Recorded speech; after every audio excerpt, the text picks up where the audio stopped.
Bulletproof Radio, a state of high performance. You're listening to Bulletproof Radio with Dave Asprey. Today's cool fact of the day is that we've got a new way of solving problems. The International Conference of Machine Learning in Stockholm just had an announcement of a new kind of algorithm that winnows out possibilities instead of one at a time, basically 10 at a time. This was something out of Harvard University, and they're doing problem solving 10 times faster than standard things for really complex problems. And one of the interesting problems they looked at was, how do you devise an optimal route for cabs in New York City? And they found that they could do it 6 times faster than existing technology. And the reason this is a cool fact of the day is that this type of algorithm could speed up data processing for everything from drug discovery to social media analytics to analyzing your genetic data. And it's one little data point in something big and transformative that's happening. And it's that the amount of technology we have is creating exponential growth in our knowledge about what it means to be a human, what it means to be a high-performance human, and even how organizations work and how they function and how we work as teams with other people. I believe, after writing Headstrong about mitochondria, that we're fundamentally wired at a subcellular level to be kind to each other, to specialize and to cooperate. And this is the same thing bacteria do when they make yogurt. It's not just one bacteria, it's a network of bacteria doing different things. The same thing happens in kombucha or in a biofilm, or when you even get an infection. It's not like they're bacteria all doing the same thing. They actually line up and protect each other. We're wired to do the same thing to each other as a species. And computer algorithms like this let us see our behavior in new ways, which is incredibly cool and exciting to me. So look forward to the next 5 years of being full of just breakthroughs in knowledge about what it means to be us. Today's guest on the show is someone who looks at organizations and leadership and doesn't necessarily use computer algorithms to do it, but has spent 15 years helping companies connect with their employees and with their consumers in the ad agency business. And you could say, why the heck am I putting someone like that on the Bulletproof Radio show? And the reason is that he started his own research and learning organization at the height of the last recession because he just felt something was missing, and has spent almost 10 years looking at what the world's best companies do differently and is started sharing that knowledge. So whether you're an entrepreneur or you just work at a company, I think what you're going to find in this interview is that there's something really important about having a mission and knowing why you do what you do and why your company does what it does and how that can impact your performance as a human being. Today's guest is Ryan Estis. Ryan, welcome to the show. Thanks, David. It's great to be here. Now, you've worked with some pretty impressive clients, the National Basketball Association, Mayo Clinic, Ernst & Young, AT&T, all these different big companies, and you're actually a faculty member for the Institute of Management Studies. And you've spent a lot of time looking at how companies do what they do. And I got to ask you first and foremost, why do you care? Like, why did you do that versus all the other things you could have done? Yeah, I think I got interested in it during my time at the ad agency. You know, we worked with such a broad and diverse client roster, and we were working with them, and I became fascinated by and about meaningful work. It's such a big part of our lives. And I think it has such an impact on our identity and who we are as people that, you know, it became an interest of mine and a passion of mine. And I got to do it with the ad agency. And now I'm doing it, I think, in a more meaningful and impactful way on a daily basis. So that's where it came from. And both my parents were teachers. So maybe I had a little bit of that sharing knowledge kind of implanted in me early in my life. So you just got interested early on and you stuck with it.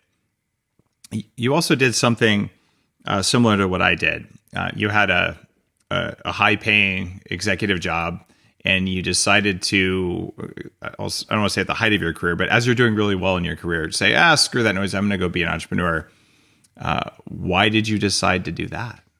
Yeah, I think something was missing in me, and my quest kind of for my own meaningful work. And It was an interesting time. It was probably the worst time to do it, but because I did it at the height of the Great Recession. But I always say the Great Recession turned out to be my greatest gift, because there were some real challenges at the ad agency during that time, like there were for a lot of companies. And it really it caused me to kind of hit the pause button and look inside. And I was in my late 30s. I was single, and I thought, wow, if I'm ever going to take a shot, now's the time. And I didn't want to run a mediocre company sideways for the sweet spot of my career. I wanted to see if I could launch out on my own and do something significant and meaningful, or something that mattered to me. And it wasn't easy getting that off the ground, but it turned out to be the best professional decision that I've ever made.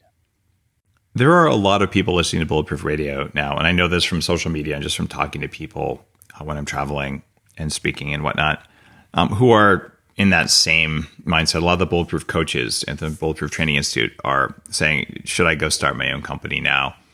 Now that you've done it, would you recommend it to other people?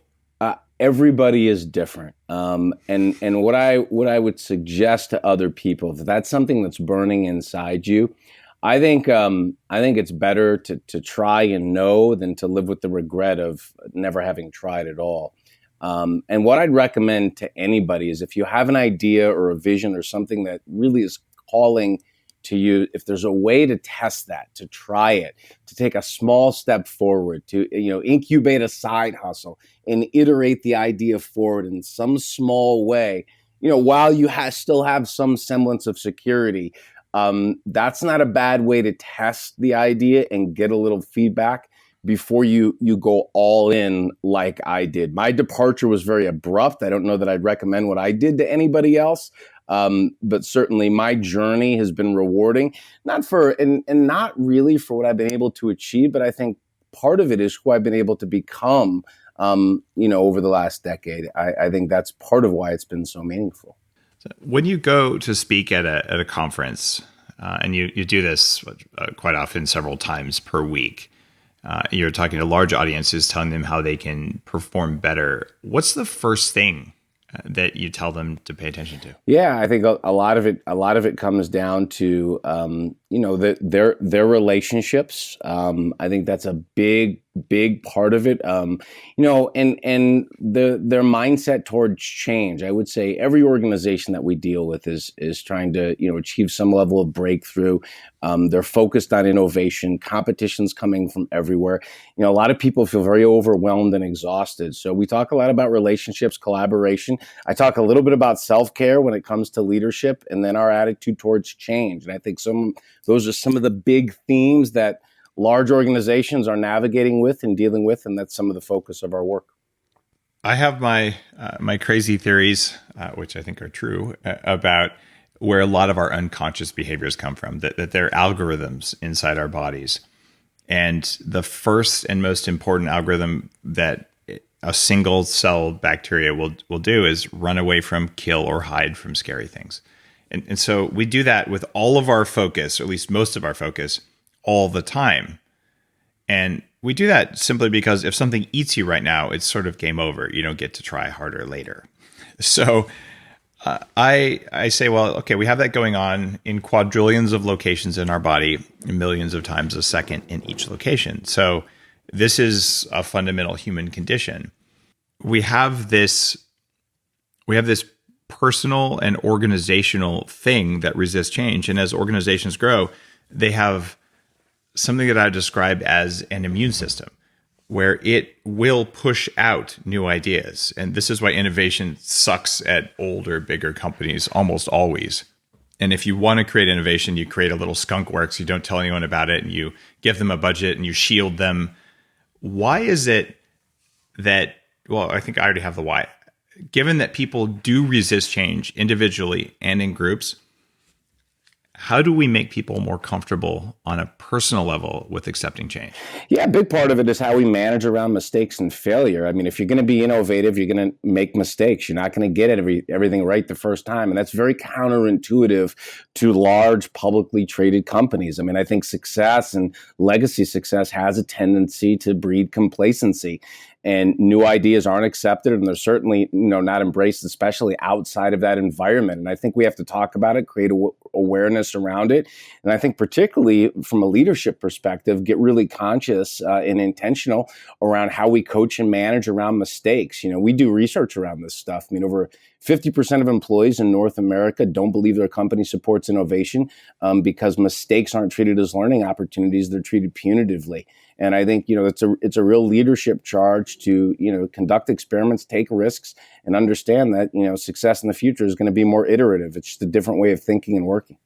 It's funny. Earlier in my career, I was a co-founder of a part of a company that held Google's first servers. This was the only stock ever to split 3 times in 1 year on the NASDAQ. It was called Estis Communications. And this little business unit, I was one of 3 founders of it. The organization tried to shut us down, and we blocked that. But we ended up growing to $100 million a quarter in revenue. Wow. after they tried to kill it. Wow. And they tried to kill it for all these dumb little reasons. It wasn't a strategic decision. It's one of these emergent annoyances. And in this case, we had our own set of financials and we're able to say, well, we look like we're making money. Maybe you could let us live and we'll just be more supportive. And we played the game and sort of ran the gauntlet. But for every one of those success stories, there are probably hundreds or thousands of really good ideas that get kicked out of companies and then get done as startups that go on to disrupt their companies. Well, it's so true. And my business, my own business today was very much that way. I mean, if I was given the runway, I would have incubated this idea inside of the agency and grown it into some type of a learning organization. And I think we would have been able to grow it and expand it. We had relationships with large organizations all over the country, but it just wasn't what we were doing. It wasn't the traditional way we approach business. And, I think there are examples of large progressive organizations. I think AT&T would be one, Red Hat would be another, where they really kind of focus on being more of a meritocracy, where they allow good ideas inside the organization to bubble up, get voted on, analyzed, gain support, resourcing, and then actually, if there's merit, they move forward into a business. And I've seen examples of that, but I would say, to your point, it's right. For every story like yours, there's thousands of flares that go up and die quietly on the vine because they don't get the support they need. Now, most people listening to Bulletproof Radio aren't running companies, although there's a good number of entrepreneurs and senior execs who do. But all of us, at least most of us, work for a company. And it's my experience that if I work for a company that supports innovation and embraces failure without punishing you for it, that I'm generally happier. I look at the times in my career where you could say, well, here's the plan. We bought off on the plan and it didn't work. And so we'll do something else, but it's not that you're a personal failure. You're going to get fired because the plan didn't work. Unless it really was your fault and you did something you shouldn't have done, kind of thing, in which case, well, you get what you earned in that case. But we're not talking about that. We're talking about, you did what you said you were going to do and the outcome was different than what everyone planned. How do people go about finding a job? How do you spot a company like that? Yeah, I think part of it is don't necessarily focus just on finding the job. Focus on finding the manager. So much of this comes down to who you're working for and those kinds of relationships. And I really give that counsel to young people early in their career, emergent in their career. And then I think, for anybody that's looking for a job, and a lot of people are because they're not satisfied where they are, I think you have to evaluate those things and interview both the management and the employer as much as they're interviewing you. So, those are 2 suggestions that I'd have for anybody that's thinking about a change. And a lot of people are, and you're right. The vast majority of people aren't happy at work. And it's unfortunate because we spend a significant number of time there, and that has consequences on the rest of our life. There's a Stanford professor, researcher who just wrote a book called Dying for a Paycheck, and he wrote about the catastrophic health consequences of feeling so unfulfilled and disengaged in our work. And that's a reality today. It's something that I've certainly done earlier in my career. You do work that you don't think is particularly important or exciting, and you work for someone who doesn't necessarily have your best interests at heart. And you fast forward 20, 25 years, and I'm working every day at Bulletproof to have a culture where our managers and our leadership actually is kind and cares for and helpful and supportive of the people who report to them, because it's just so easy to default into the standard, Mad Men top down hierarchy where you yell at people who don't do what you want and you send nasty emails late at night, which was a habit that I had earlier in my career for sure. And what it does though is it kind of eats out the soul of a company if you allow that to happen. And your advice there is, well, look at the person you'd be working for. And so you interview your boss during an interview, your potential boss. But how do you know that your boss isn't a good boss working for a company full of, abusive managers?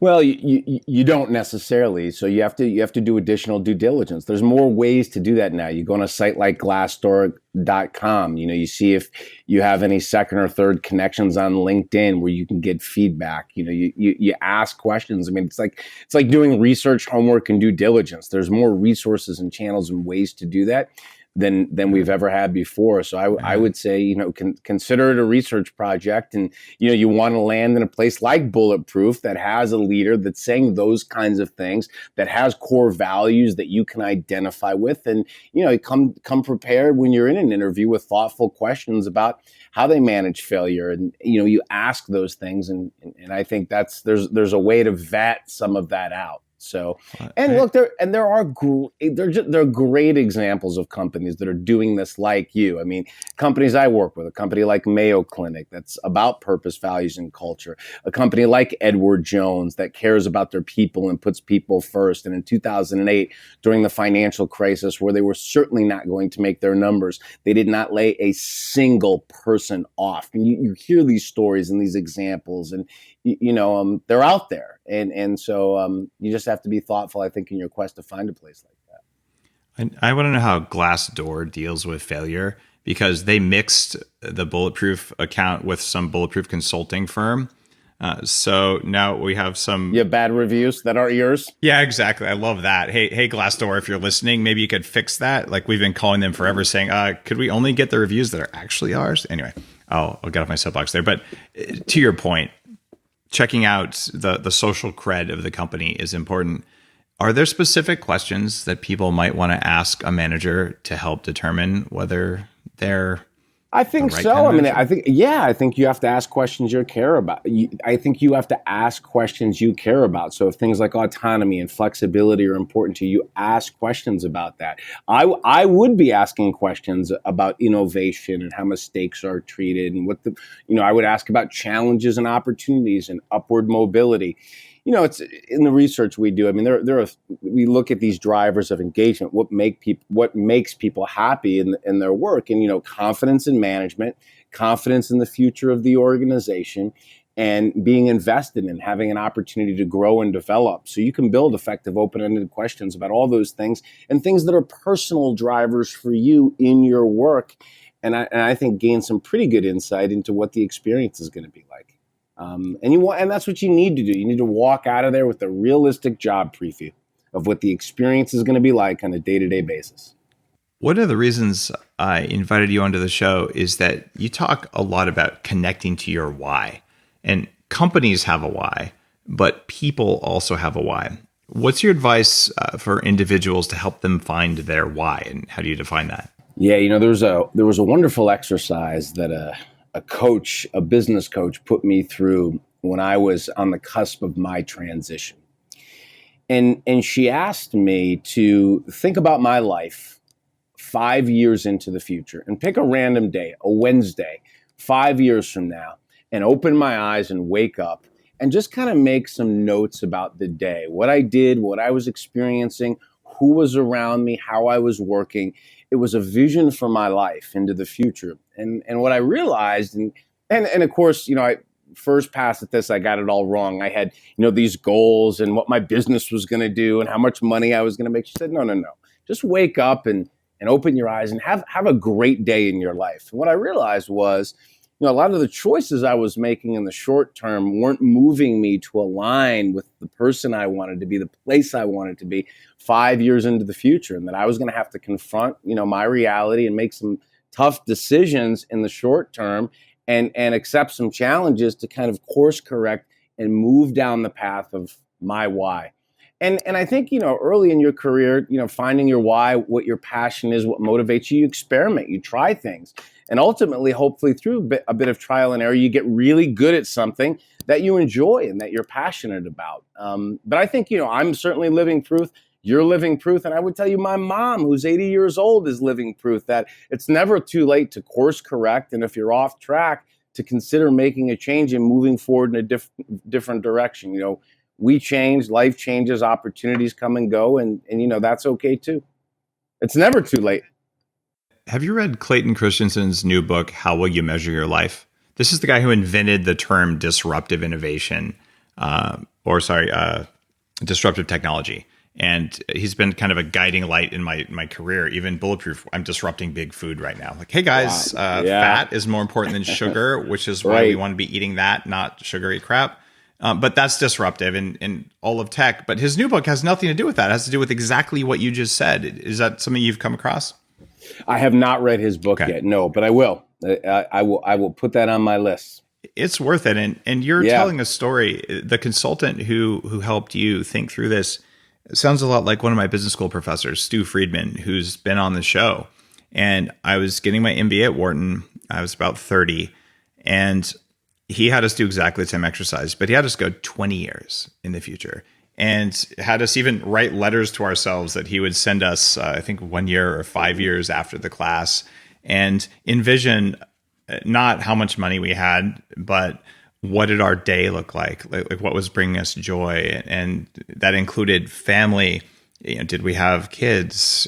What our relationship looked like? Where did we live?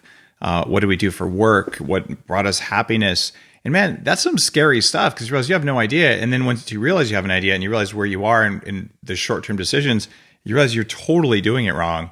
But without the vision of the future, I certainly wouldn't be where I am now if I hadn't done that work. And so you had someone do that for you. So I had someone do it for me. But most people listening probably haven't done that. It's a powerful tool. And we did go a few layers deeper. One of the things we also did, and I think this is very helpful when you're doing a visioning exercise like that, is when you kind of land on, this would be a great vision for my life. And it's okay if a vision changes, but you have to have a starting place that you're moving toward. Is also kind of identifying what are the consequences if you don't make the changes that you need to make today.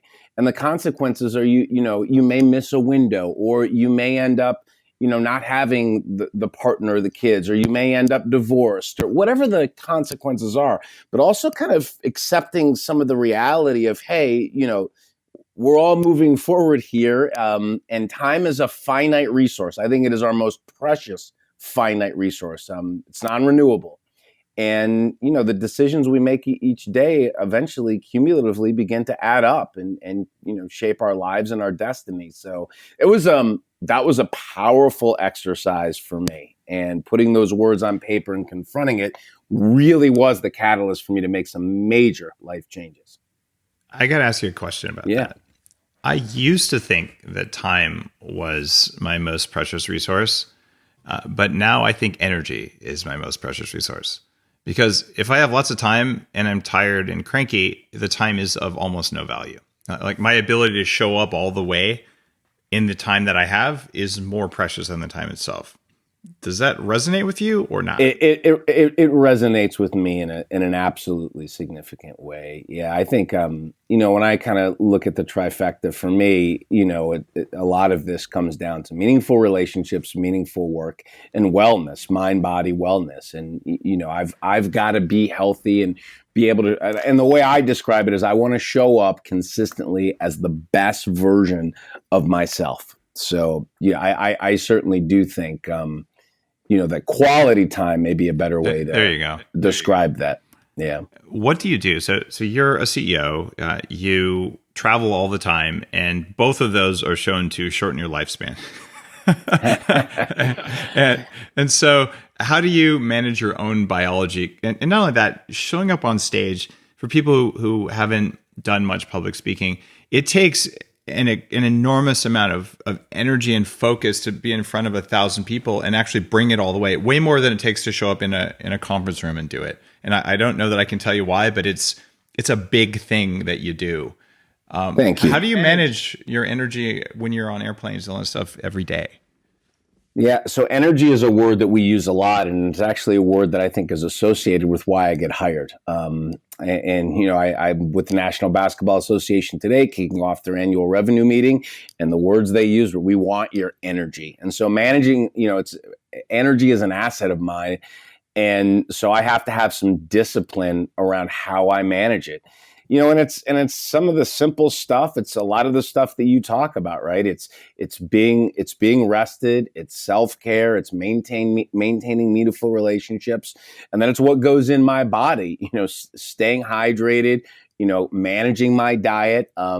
I haven't missed a week of 5 workouts in coming up on 3.5 years. So, no matter what, I am carving in an hour to exercise 5 days a week minimum. And that gets put in my calendar, and that's as important as any meeting with the CEO that I have. And I mix it up. So I have to feel good. I have to stay healthy. My job and the revenue in my business is dependent on it. So it's a priority. All right. So you prioritize it, but what do you actually do? Like, how do you wake up at 5 a.m, 2 time zones away from where you'd like to be or where your body wants you to be, and show up at full energy? Because that's something most people haven't mastered. All right.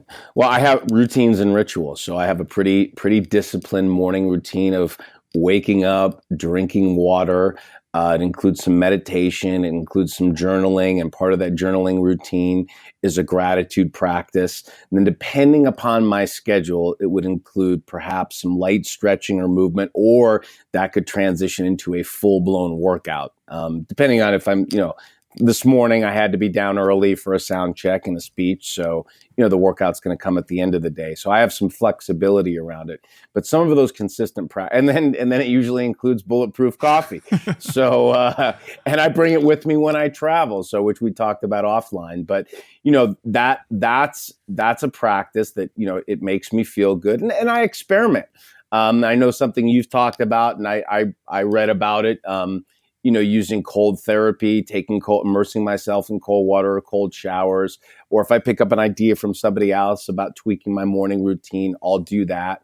When I'm on the road, I also love to drop in at workout classes. So if it's a yoga studio, a cycling class, a bar class, a boot camp, to get around other people and create some human connection. But I do those things, and I think that puts me in a spot where I'm ready to show up and contribute.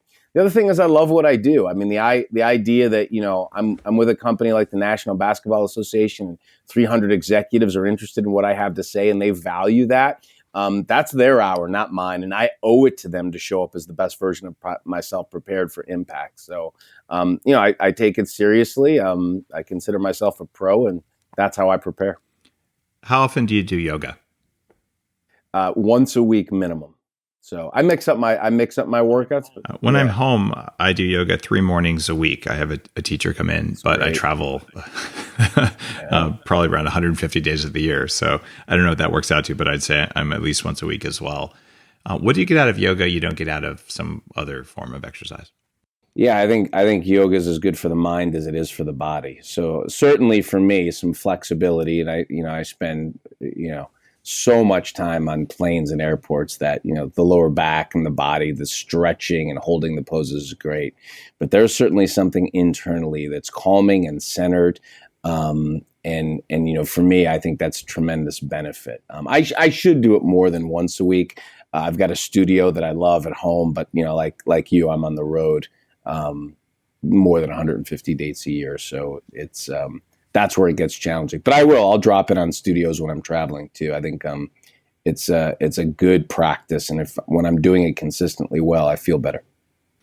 Yeah, same here. I would like to do it more when I travel, but I haven't mastered that art yet. Give me time. Now, you spend a lot of time teaching companies about leadership, which means teaching leaders about leadership.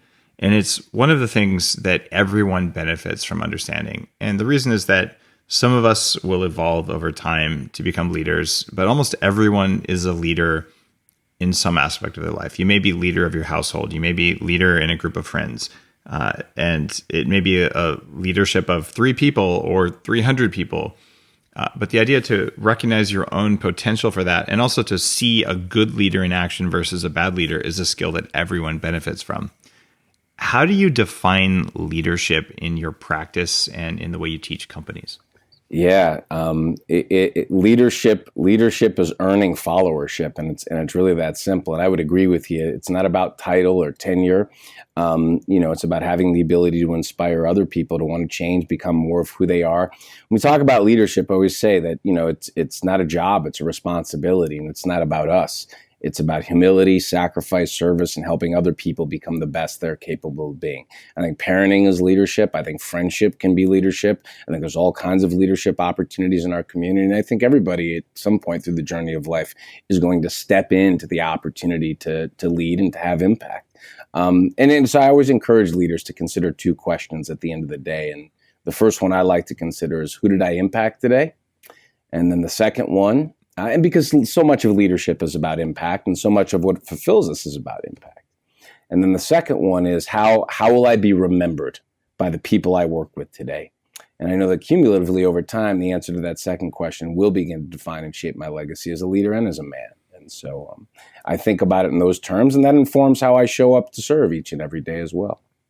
I may be an odd duck here, but I remember early in my career, I was probably 27, and I went to work for this new sales executive. And sales executives, the people you mostly focus on, they're a different kind of breed. Leading a group of people to go out and sell things, even really good things that help people, it's just a different mindset than, say, leading an accounting team. Like, they're different styles of people. And this guy took me for a walk, and he's like, "Dave, what do you want your legacy to be?" And I scratched my head, being the slightly Asperger's engineering kind of guy, working in a sales organization as a sales engineer. I said, I don't really care. and you could tell it really pissed him off, which probably wasn't the right answer. But the other day I was interviewing Gary Vaynerchuk, a big name. I know Gary, sure. Yeah, Gary's great. And he always speaks his mind, and same thing. He said, "Well, what do I want my legacy to be?" And I'm like, "Gary, why do you care?" And he said, "Actually, I think it's just my ego." So I appreciate that, because I don't care if anyone remembers my name. Like, when I'm dead, I care pretty much if my family and close friends remember me and think I did good by them. But all the work I'm doing isn't for my legacy. It's not for me. And so, am I alone in that my legacy is just irrelevant? So the way I talk about legacy is, we shouldn't wait to leave a legacy. We should begin leading one right now. And you lead one today through the impact that you have on others, the culture you were trying to build, the opportunities you're trying to create for people, the disruption that you're bringing to help people live longer, healthier lives. You're leading that in your life and in your service. I would agree with you. 100 years after I'm gone, I'm not like Gary in the way where I don't give a shit what everybody thinks of me. And I want what I'm doing today to matter today. Yeah. And I think, and so those two questions help frame it in that way. Who did I impact today? How will the people I work with remember me today? Beyond that, or 50 years after I'm gone, that's not a scoreboard I concern myself with. So you're looking at real-time legacy, basically. How am I impacting people now? Yeah, so I tell leaders, don't worry about leaving one, lead one right now. Okay. I can resonate with that exactly, where if you go somewhere and get a lunch, how did you treat the waitress? And were you kind and things like that? I value that greatly. And I don't care if she knows my name. It doesn't matter. Like, was her day slightly better? That sort of a thing.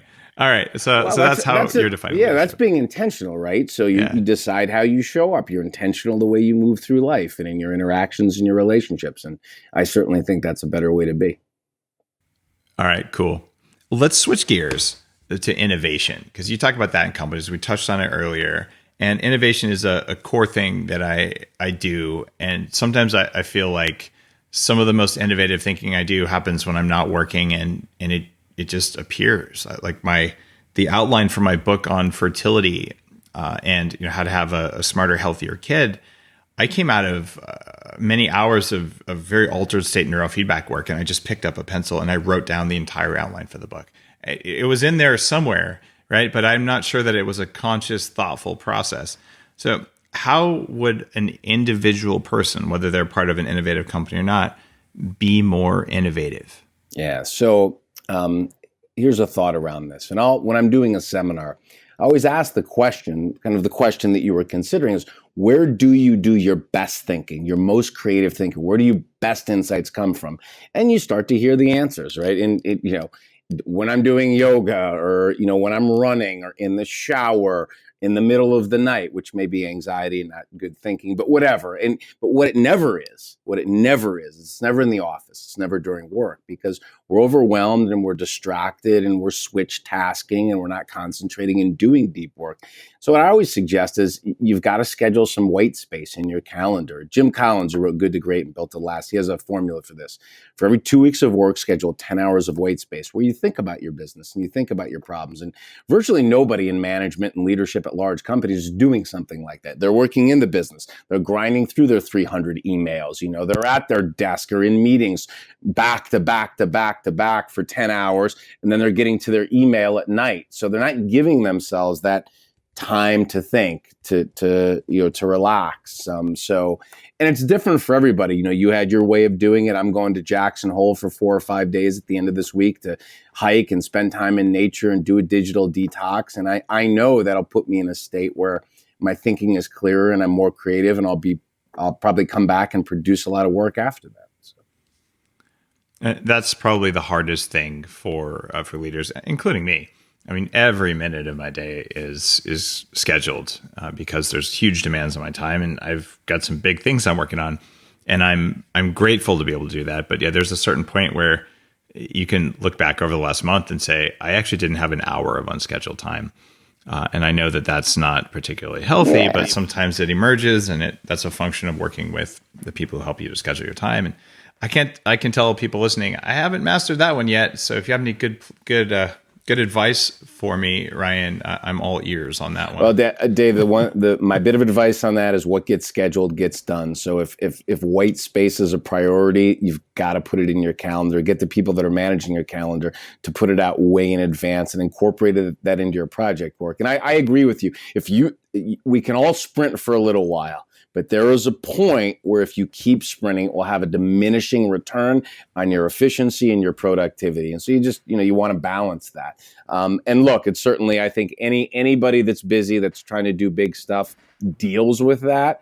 My recipe for dealing it is to protect blocks of time in my calendar. Yeah, I put them in there, but then some sort of reporter, they get robbed. Yeah, some reporter for some big magazines. I have to have this interview to make the deadline. You're like, all right, sure, right in the middle of my white space, and then you have 2 small blocks, and I find that there's a task switching time. You want to get into that white space mode. It takes you a little while. So putting 15 minutes of white space 4 times a day is different than 1 hour of white space, and a day of white space is very different than 2 half days, and it's the fragmentation of white space that I'm working to combat on my calendar. And there's a book Cal Newport wrote it called Deep Work, and I don't want to butcher his research, but I think it takes, when you get distracted, I think it takes over 20 minutes to onboard and get back to the same level of concentration around whatever your project is. So I've experimented with things. I've had a 10 o'clock rule for periods of time where I've told my team, during this period of time, no calls, no meetings, no interruptions. I won't be on email before 10 a.m. And so the 6 to 10 a.m. time frame, and I'm an early riser, that works for me, is protected. And that gives me 4 hours of deep work. Nice. Other people, can do that at, my brother can do that at night. He can sit down at 9 o'clock at night, and between 9 and midnight or later than midnight, he can lock in and grind. That's not my most creative time. Everybody's different in that regard. And I think you have to kind of tap into what works well for you and where that creative energy comes from. And I'll tell you another thing too, for me, doing a full digital detox a couple of times a year. I've done it as long as 8 days. More recently, I did one for 4 days. I'm going to do it this weekend in Jackson Hole for 2. That is a huge reset for me. I know there's been a lot that's been written and talked about with respect to technology and addiction, but that constant, just competing for my attention, I just know I enter a different place. My mind, body feels differently when I shut that off for 4 or 5 days. I went through this very interesting process when I first did neurofeedback, maybe 20 something years ago. A phone rang during the session in this doctor's office, and I watched my brainwaves just go completely crazy. And he laughed and said, "Look at your brain. That's your fight or flight response from a phone call." And I was like, wow, every time the phone rings, I actually do have this sort of anxiety response. And then I realized with email alerts and all that stuff. So for many years, I don't have any alerts turned on my devices. If you text me, I get an alert. Other than that, I'll look when I want to look. And even with text messages, I've gotten to the point where I'll look at it when I want to look at it.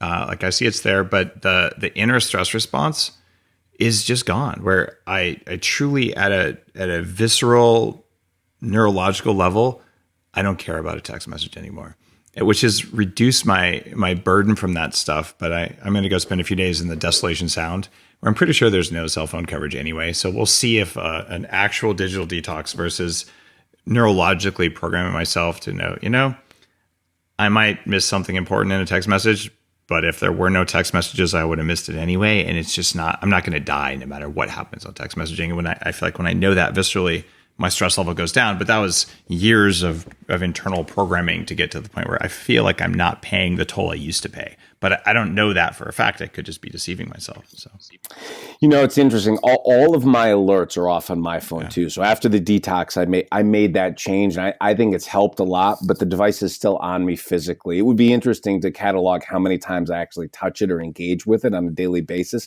particularly when I'm traveling. But I found that extended period of time where it was simply inaccessible, where I could just be. So it's having more time to be instead of do. And I think like a lot of busy people, we end up in doing mode, and being mode gets lost a little bit. And so capturing some of that being time back was important to me. I think that you've got a good point there.